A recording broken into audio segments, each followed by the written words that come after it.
question, Pew, pew. what actually counts as trauma? It's a term that we love to throw around, but are still very much getting to know. We know that it's possible to endure experiences that are so distressing, they alter the physiology of your brain. But in terms of which experiences have the power to do that, that's not exactly clear. Two people can endure the exact same experience, and yet one will walk away traumatized while the other isn't. Even seemingly mundane experiences like moving or reading a news headline have shown to be potentially traumatic. And there's even research to indicate that certain types of trauma can actually be passed down through the generations. And as someone who struggles with post-traumatic stress disorder, these are questions that I've been pondering for a long time. I've survived instances of violence, sexual assault, rape, even being held up at gunpoint outside of my apartment. And yet, a lot of these violent and visceral experiences don't stick to me the way that others have, like being fired illegally from my job or having photos and videos of myself leaked online without my consent. That's why I brought us to one of my favorite trails to hike when I'm stressed out to ask, what exactly makes an experience traumatic? How can some people shake it off while others grow to let it define them? And is there a way to prevent damage before it even happens?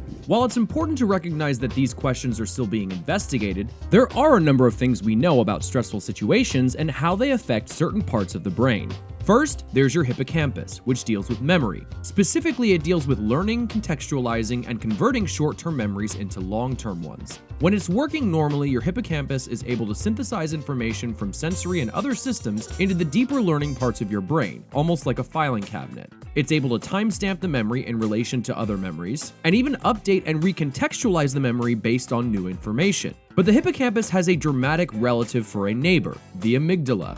The amygdala is the messy bitch who needs everything else to stop whenever she has a problem. But there's a very important evolutionary reason for that, since this is where your fight, flight, or freeze response comes from. Think of our pre-civilization ancestors trying to survive out in the wild, and you'll get a sense of the environment that shaped this response. So when she takes control, her one and only goal is to shift all the brain and body's resources into surviving the danger. This means that the hippocampus and a number of other areas go offline, since you can ponder the significance of the tiger that tried to eat you after you successfully gotten away. But because your amygdala is the one in the driver's seat during those experiences, those memories get coded differently.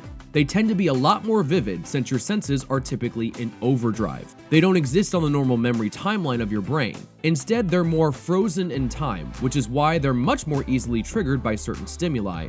And while you often hear people say about them, I remember it like it was just yesterday.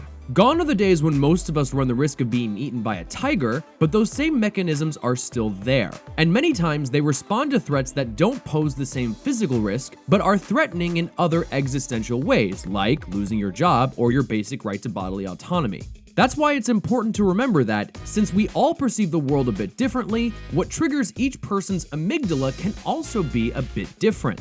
This is especially the case with more abstract threats. But it's also important to remember that just because someone endures a traumatic event doesn't necessarily mean that they have to remain traumatized. Once your hippocampus is back online, your brain tends to go into an analytical overdrive. We actually touched on this in our conspiracy theories episode. Your brain wants to create an explanation for the threat so it knows how to avoid it in the future. Say you go to cross the street and you don't look both ways ahead of time and you almost get hit by a car. Stressful? Yes. But if your brain can easily say to itself, hey, if I look both ways next time, I don't have to worry about getting hit. Now the experience fits easily into your filing cabinet, and you don't have to spend all your time worrying about potentially getting hit by a car. But say the potential threat is something that's more out of your control. Now your brain has to find a different way to adapt, which means your amygdala is going to become much more sensitive and react a lot easier. And because it's always on, it's going to start eating through resources normally reserved for other parts of your brain, mainly your prefrontal cortex. Normally, the PFC is able to take control away from the hippocampus and the amygdala and bring you back to your more rational brain. But if this feedback loop continues, the sustained stress turns a traumatic experience into a full-blown disorder where activity in your prefrontal cortex dampens and your hippocampus actually shrinks. Your brain has trouble processing information or keeping memories coherent, and it explains all the classic symptoms associated with acute and post-traumatic stress disorder: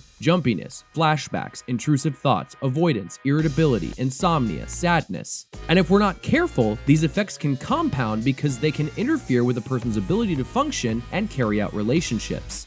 Not to mention that ending this feedback loop can be tricky, since virtually everyone knows that trying not to think about something is only going to make you think about it more. It's like Vecna's curse. You cannot hide from me. So then, what can you do? The biggest thing is not to fight your feelings, but instead let yourself feel them.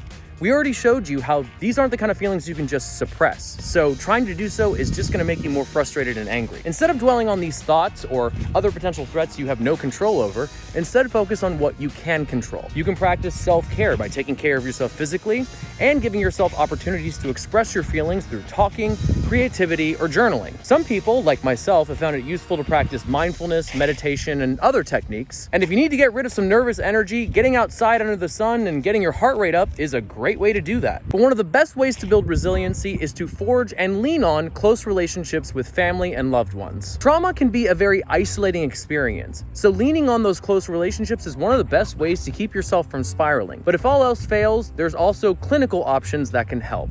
And trust me when I say that there's absolutely no shame in asking for help.